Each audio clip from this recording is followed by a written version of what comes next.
Right, moving on to our next session.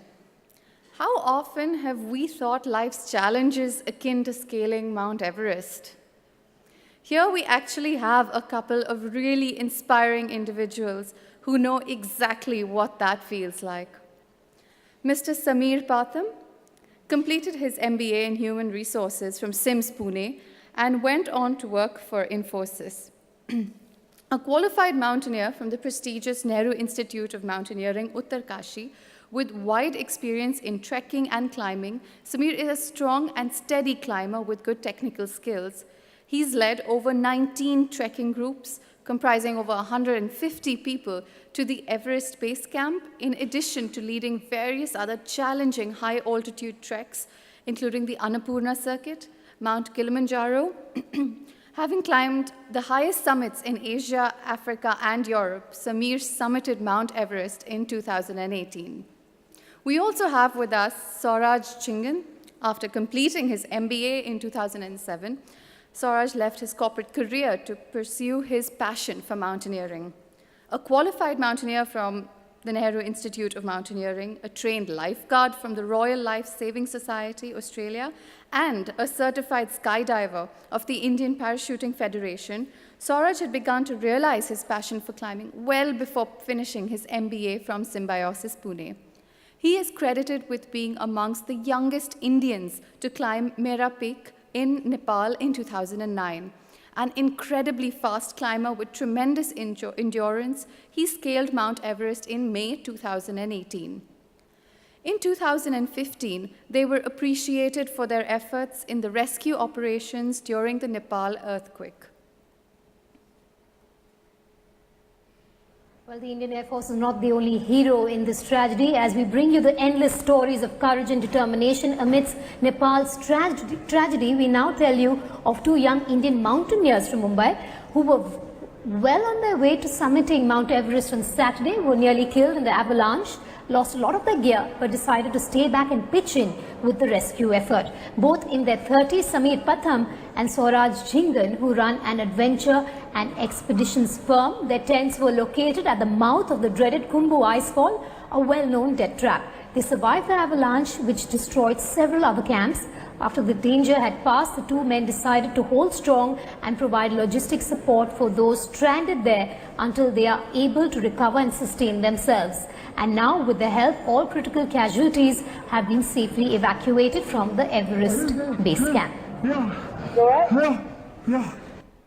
May I please call upon Mr. Sameer Patham and Sauraj Chingan, Director, Adventure Pulse, with a huge round of applause to share their inspirational journey with all of us. Welcome. Thank you.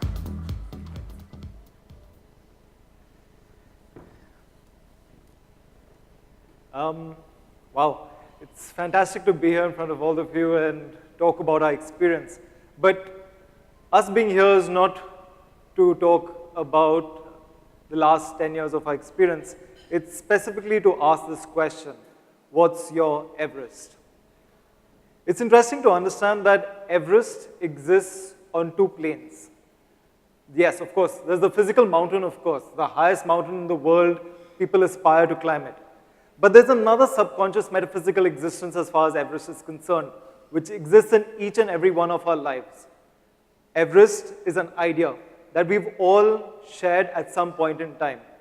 It's been used as a reference for the biggest, toughest obstacle that you have faced in your life. It's been used by you, by your families, and very often by your bosses in terms of an incredible aspiration or an ambition that you are going to be achieving and striving for. And therefore, it's very, very familiar with each and every one of us. In 2010, we thought of quitting our corporate jobs. Sauraj was working with Standard Chartered Bank, and I was working with Infosys Tech. And we thought we would start our very own adventure company. The idea of starting our own adventure company was very simple. If two ordinary guys like us could step out into the wilderness and go for a lovely trek in the mountains and survive, I'm sure there were other people as well who were interested in not just watching about the mountains on Discovery and Nat Geo, but taking that little break from their workspace and stepping out in the wilderness as well. And maybe we could facilitate that and let them enjoy that experience. And that's how the adventure of starting out our own adventure company started about. This led to our very, very first expedition, which was to the Everest Base Camp. But more than anything else, it set our sights on a very, very big target. Not just the idea of climbing Everest, but physically climbing Mount Everest as well. The highest peak in the world, the top of the world. More than anything else, in a world where people very often talk about selfies, ladies and gentlemen, this is the highest selfie in the world. If you actually look in the horizon, you can see the curvature of the earth. And contrary to popular perception, no, the world is not flat. Hi, good afternoon, everyone. So, we're basically here this afternoon not to really share what we do in Adventure Pulse, but a more interesting story, which is that of climbing the Mount Everest physically and probably as well.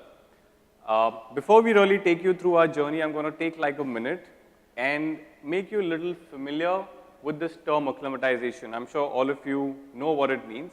It essentially means getting used to the surroundings around you, right? Could be the temperatures, could be the altitude.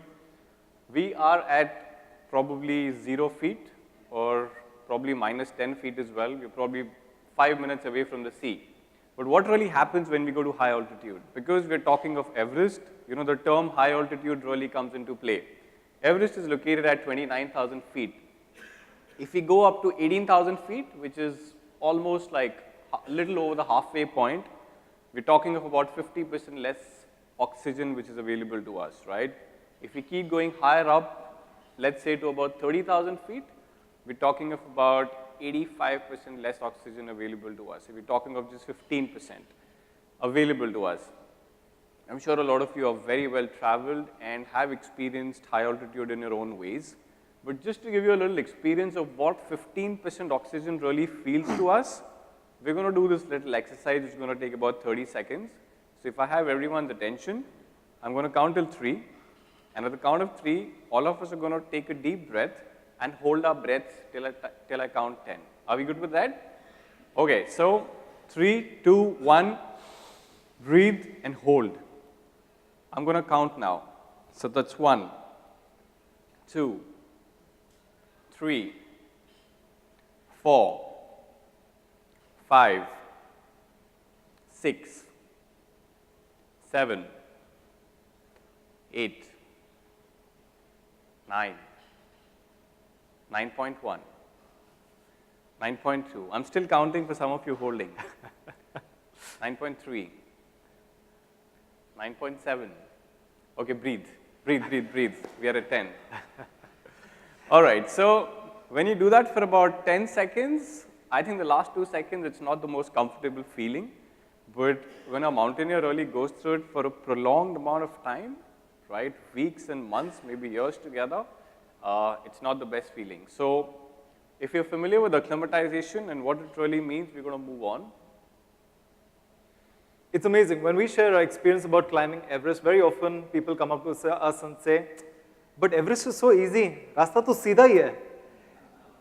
And it's interesting to set into context, what does it take to climb Everest? Just to give you a very simple perspective, from the first attempt of climbing Everest in 1921, there have been only 6,500 people who've climbed to the top of the world. From that number, there have been only 400 people from India who've climbed Mount Everest. There are 220 people approximately who've been sponsored by the Ministry of Defense. This is Army, the Navy, the Air Force, ITBP, and other subsidiary and auxiliary branches of the Ministry of Defense. That means from the civilian population, there are approximately only about 190 people who have attempted and climbed to the top of the world. You're talking about ridiculous physical conditions, minus 40 degrees Celsius, snow burn, frostbite, and also sunburn at the same possible time. In addition, there's always the risk of life. In the last 3 years itself, there have been over 75 people who were tempted to live their dream and not been able to come back from the summit of Everest. But having said that, that's all, well, interesting to know. But one of the biggest challenges with respect to climbing Everest is this. CTC, I'm sure you guys are familiar with this term. Well, we define it a little differently. We call it the cost to climb. So, can you venture a guess as to how much does it cost to climb Mount Everest? Anybody? Throw a number. Dollars, euros, rupees, whichever currency you favor. 10 lakhs, I heard 10 lakhs. $100,000, wow, I mean, that is a lot. Okay, so we got 10 lakhs, we got $100,000. Isn't that a little too pricey? Sorry, sir. $30,000. Well, all of you are pretty close. Just to give you a very approximate figure, it's INR 30 lakhs. Well, if you round it off, including the preparation and the cost for the equipment, it comes to about INR 35 lakhs. The funny thing is when you're signing the check, you still have to sign it off with the term only after that. So what does really Everest Base Camp look like, and what does it take to climb the summit of Everest? So we have a 3D simulation map for you. Once a climber really starts his journey from base camp, he heads up this amazing maze of ice. You know, each block of ice is probably the size of this room. Continues his journey to the first resting station, which is simply referred to as Camp 1. Mountaineers are very simple people, so we love just Camp 1 as a term. We continue from Camp 1. You know, we cross an area which is probably the size of about 20 football fields, full of ice and snow, called the Western Cumb. Continuing to the next resting station, which is simply referred to as Camp 2. From Camp 2, when we are heading towards Camp 3, which is our third resting station, located at a height of 23,000 feet, we hit a wall, right? The wall is at a 70% gradient incline. From 23,000 feet, we take some rest at 23,000 feet and we head to about 25,500 feet, which is known as Camp 4 of the south side of Mount Everest, also known as South Col. So particularly here, there's a decent amount of rock climbing and ice climbing that a climber needs to do. Once we continue from Camp 4, that's when we actually start our final journey to the summit of Mount Everest. We have a drop of about 20,000 feet to the left towards Nepal and 10,000 feet to the right towards Tibet. So you can choose which side you want to fall on. It's a choice. You finally cross the famous Hillary Step, named after the first climber who climbed Everest, Sir Edmund Hillary, in 1953. And after the famous step and the knife ridge, a climber actually ends up reaching the top of the world at 29,015 feet. So ladies and gentlemen, that's a virtual 3D simulation just to give you an idea of what it really takes. But the question that I have to ask you is, any guesses as to how much time does a climber take to do this? You know, to go from base camp right to the top of the world. Took us probably about 15 seconds to take you through the simulation. Any guesses in the crowd, please? Show of hands, how many days? Yes, sir. 3 months, all right. Any other guesses? Yes, ma'am. 15 days? Yes, sir. 10 hours, brilliant. Okay.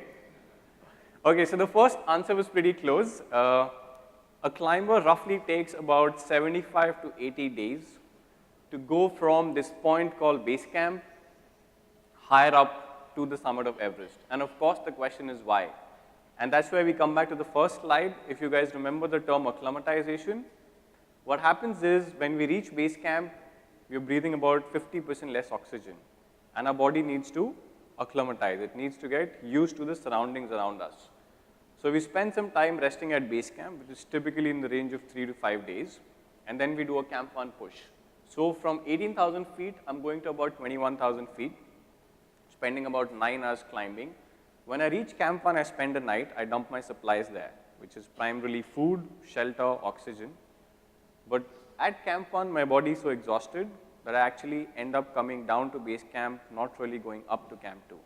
I again rest and acclimatize at base camp for a few more days, and then I end up doing a Camp 2 push. At Camp 2, I do the same thing. I spend about 3 to 5 nights. I make sure I have my supplies in place. And from Camp 2, what do? I come down all the way to base camp again. We again rest at base camp for a few days, and then we do a Camp 3 push. Camp 3 is at 23,500 feet. We spend a night there at supplementary oxygen. We make sure our supplies are in place. From Camp 3, what do? We don't go up. We again come down to Camp 2, we come down to Camp 1, and we come down to base camp. So the reason a climber will actually end up taking anywhere from 60 to 70 to 75 days at times, depending on weather conditions, is basically the process of acclimatization.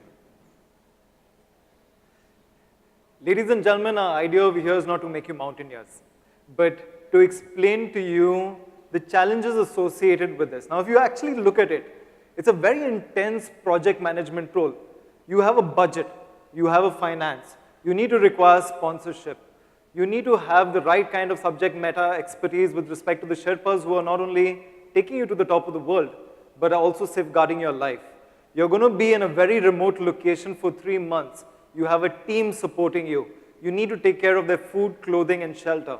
You need very specialized equipment with respect to gear that you're wearing to keep you warm and keep you, well, alive. If you put all these things together, you realize climbing Everest is not just about climbing a big rock. It's an intense project that requires a lot of management, including a strong supply chain management. The entire trip as far as climbing Everest for us started off not only in 2015, but in 2014 with respect to the preparation. We ended up flying from Bombay to Kathmandu, and to get into the Everest Valley, you have this small little plane called a Dornier 228. In fact, this plane is so small that if you stretch out your hands on either side, you're touching both sides of the mountain. Sorry, both sides of the plane. It's smaller than the bus that takes our kids to school. It's a 35-minute flight, and if you look at this airstrip, it's the most dangerous airstrip in the world. And yes, your eyes are not deceiving you. That airstrip is at an angle of about 18 to 22 degrees Celsius. It's a 300-meter airstrip, and at the end of it, there's a drop. It's like one of those James Bond movies. You see the plane rolling to the end of the airstrip, it drops for 2 seconds, and then starts picking up. Your journey to Everest literally starts like this, including the base camp trek. We land at this point with over 2 tons of equipment because we're spending 3 months at the glacier, and we make a slow and steady 11-day journey to our home away from home. A lot of people come and complain to me about the size of their houses. 1,500 square foot home. And I'm sorry, if you stay in Bombay, you're probably at a smaller 500, 600 square foot home. Well, for us, our homes were 6 by 4. Each one of these small little tents represent one climber's home away from home. The base camp is the highest point with which you stay for about 2 months, being as comfortable as possible. You also have your command center. So to give you a specific idea, the yellow tent is your kitchen tent where when you're craving tandoori chicken and butter chicken, you don't get it. You get dal, chawal, sabzi. But more importantly, the green tent is not just your dining tent, but it also is your communication tent. You're monitoring weather forecast, you're ensuring that there's no storm on the horizon, and that when your team is up on the mountain, they're safe and secure. This is just the beginning of the entire trip. So we start our journey, we land in Lukla, essentially this small picture, the aircraft picture you saw. The trek from the airstrip to where these lovely colorful tents are located at Everest Base Camp is a comfortable 10 to a 12-day trek. So our endeavor in 2015, yes, was to climb Mount Everest. And we reached Everest Base Camp, spent a few days acclimatizing, definitely. And we started our journey through the precarious Khumbu Icefall. Each ice block is possibly the size of this room, and it's actually a moving glacier, right? So every time you end up crossing the icefall, you'll have new crevasses that will come up. You'll have to open the route every single time. You'll have to change your route and your strategy every single time.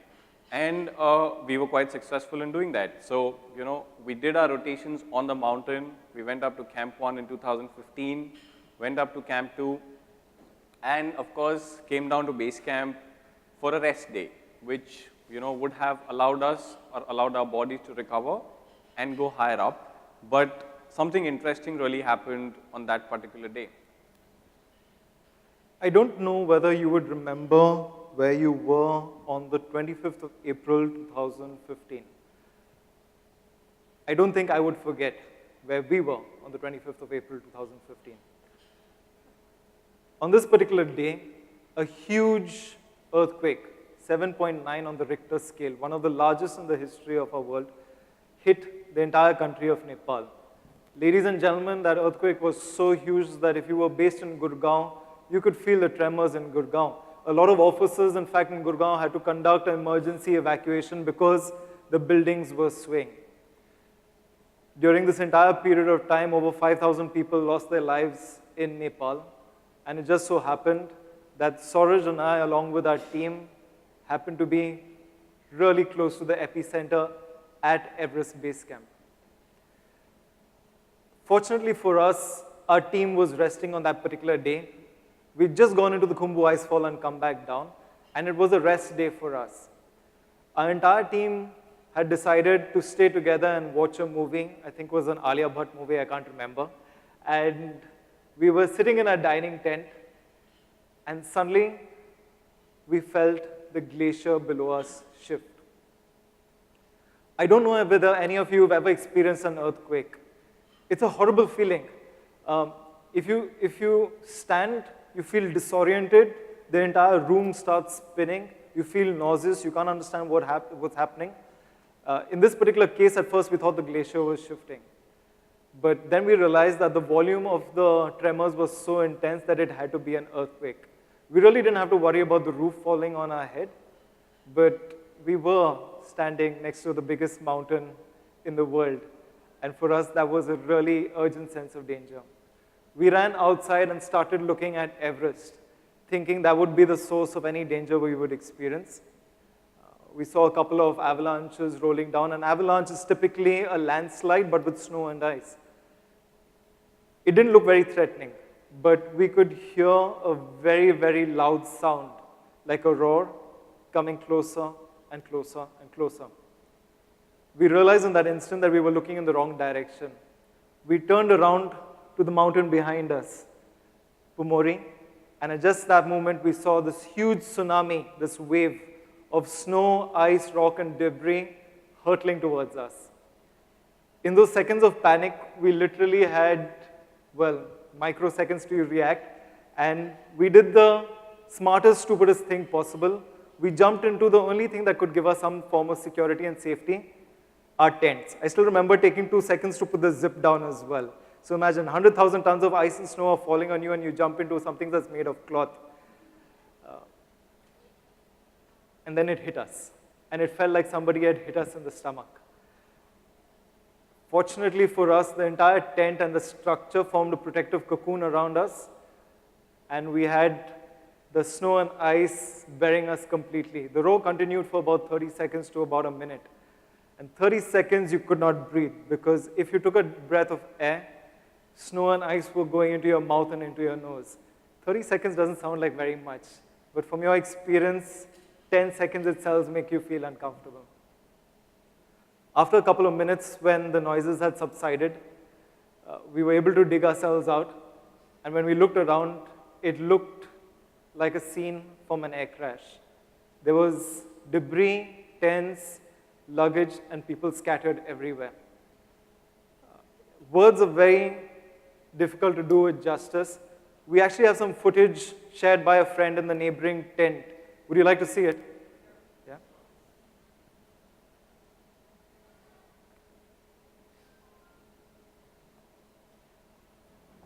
The ground is shaking.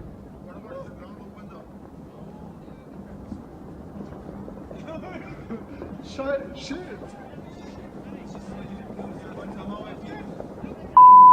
Oh!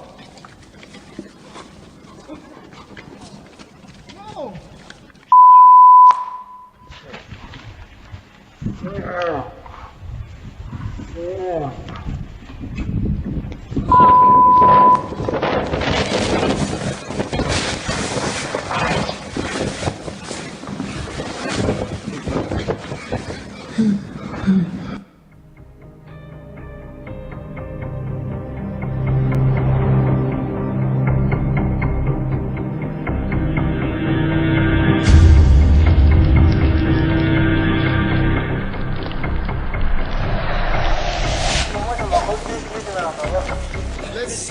pads, stacked sleeping bags.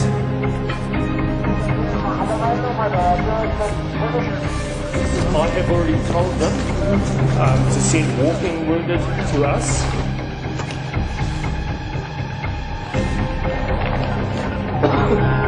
The Norwegian camp is gone. The whole horizon line explodes. We've got injured, we've got homeless, we've got tents knocked out all over the place.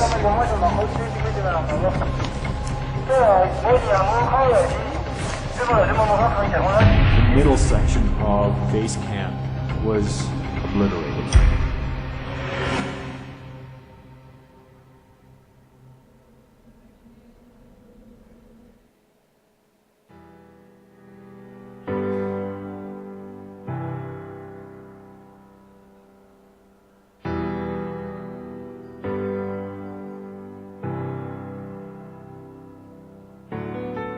The scene was absolute devastation. I mean, they weren't tents. They were just bits of fabric laying all over the place. Tent poles everywhere, bags, packs, boots, socks, everything everywhere.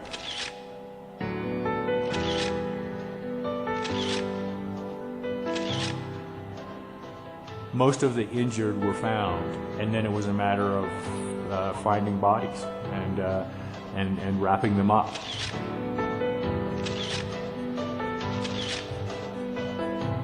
You know, given all the casualties that we brought down and the injured that we brought down, we really had no idea, because of the weather we were in, we had no idea when we were going to be able to get these people airlifted out of here.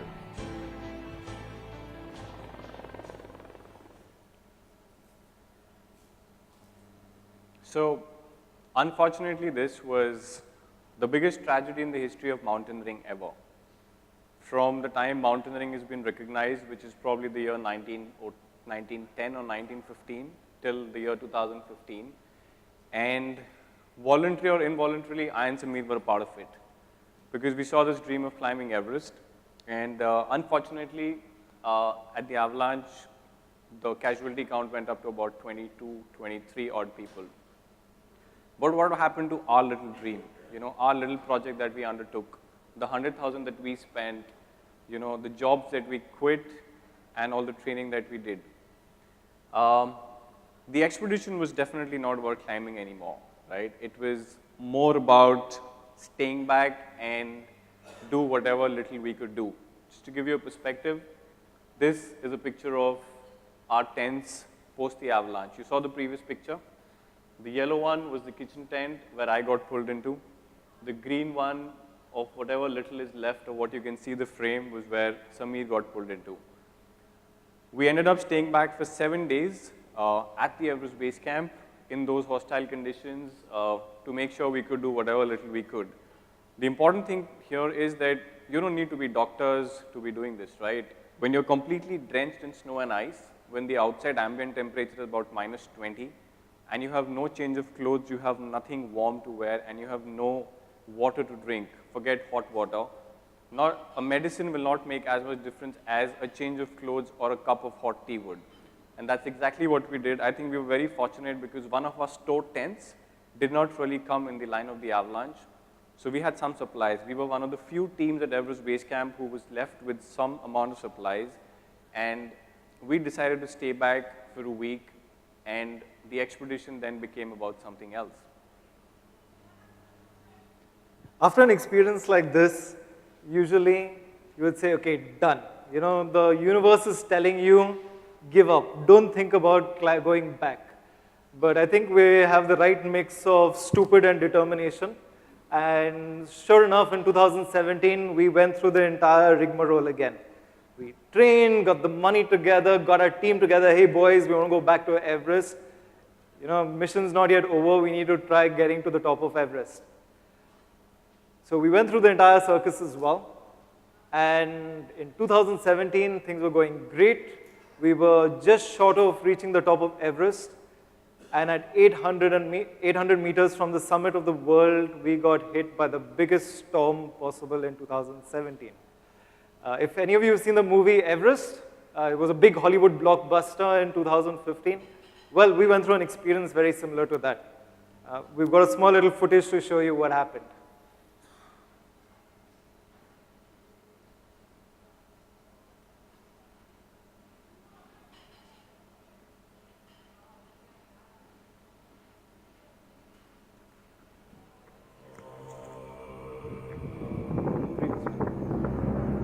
So you'll have to pause that.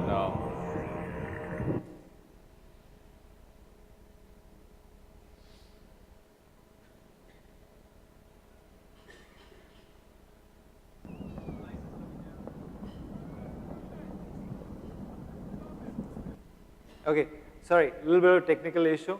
Suffice to say, we were 800 meters short of, well, reaching Everest, and we got hit by a really bad storm, and so had to turn back. Yeah, I think we've got the video. Sorry.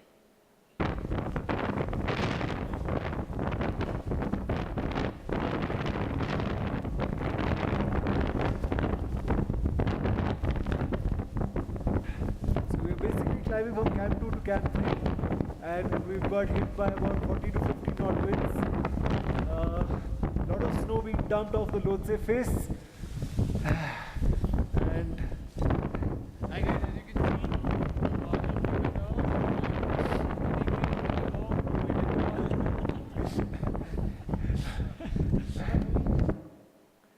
it's ridiculous. You don't think lightning will strike twice on the same spot, but well, 2017, we were stuck in a very horrible situation to either push towards the summit and not know what would happen to the team, or take a collective decision as to turn back and, well, ensure the entire safety of the team.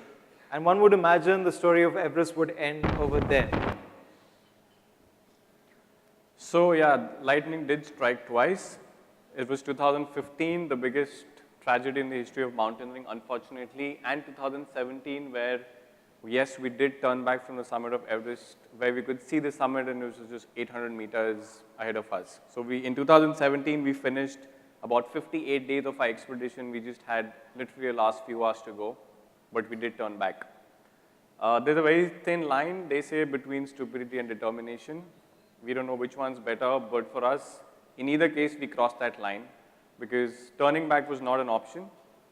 So we launched another Everest expedition in 2018. This was for the third time. We were fortunate enough to get a sponsor on board, and we started our journey again in 2018 from Pune. Again, landed in Lukla, with the little aircraft, made our way to the Everest base camp. If you guys remember the entire acclimatization and the rotations of going up and coming down for about 50 days, yes, we did that again. The acclimatization went well. The date 25th April when the avalanche happened came and went in 2018. Luckily, there was no other avalanches. There were no other snowstorms, and finally the day came when we thought we will start for our final summit push. We will actually try and get to the top of the world at 29,000 feet. On 14th of May at 3 in the morning, we actually started from base camp for the final assault. If you notice the word camp and just next to that, a small little set of lights, those are actually climbers making their way up through the famous ice fall, the feature that was between base camp and Camp 1. These pictures, of course, are all taken by us, so they're not Google pictures. We were successful in negotiating the ice fall. We made our way up to the Lhotse wall, made our way up to Geneva Spur, and finally reached this feature called Camp 4, which is the highest camp in the world. Looks like this, There is no place on earth where a human being can live higher than this. This place is located at 8,000 meters, which roughly translates to about 25,500 feet. We spent a night here in the most inhospitable conditions on earth. And finally, at around 8 in the night on 17th of May, we started our climb to the top of the world. We were fortunate enough to have a video to share with you to tell you what happened next.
Saroj on the summit of Everest.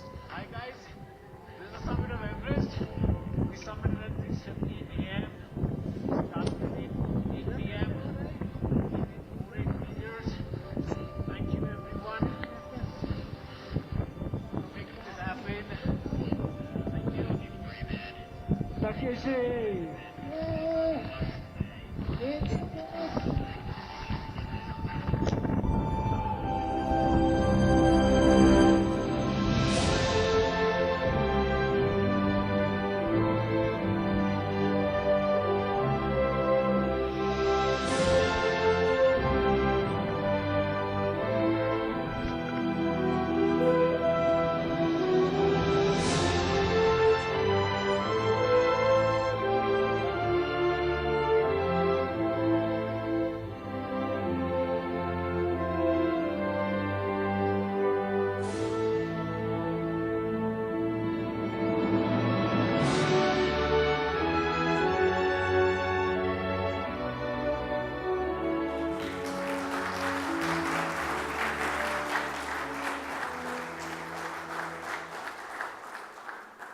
We had the rare privilege of spending not just a few minutes on the top of the world, which usually people do, you know. It's really cold, very difficult to stay on top 10 to 15 minutes.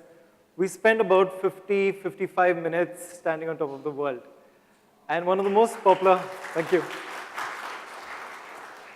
And one of the most popular questions we get asked when we share our experience was, what was the lesson that you learned? Was there a spiritual awakening when you were standing on top of the world? And I'm going to be brutally honest with you, no. I was thinking it was ridiculously cold, I want to go home now. We're done. But on a serious note, I think for us, the most important takeaway from this experience was this. During all the trials and tribulations, during all the time spent climbing, I think we should look at our mentor. I don't think too many people know this. Sir Edmund Hillary, the first man to climb Everest, 1953. A lot of people know that story along with Tenzing Norgay. But not too many people know that the Royal Geographic Society led an expedition in 1951. This was a British expedition. And they failed. They didn't reach the top of Everest. And while walking away from Everest, Edmund Hillary looked back at the mountain and said this, I will come back and conquer you because as a mountain you can't grow, but as a person I can. And honestly, thank you. And honestly, at the end of the day, I think for each and every one of us, whether as individuals, as part of organizations, as team members, we get so caught up with the thought and the fear of failure. I say fail. Look at us, we failed in style. What's not acceptable is giving up. And so it comes to a conclusion of our experience. We came across this really interesting phrase, and I'd like to share it with you. It goes something like this. At some point in time in your life, you will face an incredible ambition. One that will compel you to rise to the occasion, will redefine you, will be the very hallmark of your existence. Your very own proverbial Everest. So at the end of the day, the only question you have to ask yourself is, What's your Everest? What's your Everest? Thank you so very much. Thank you.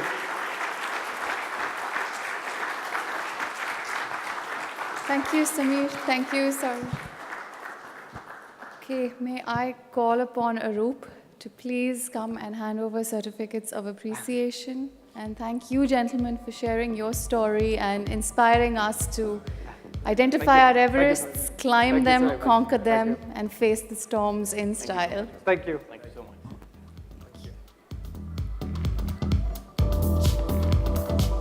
A round of applause, please. Thank you so very much. Thank you for inviting us and having us here. Amazing.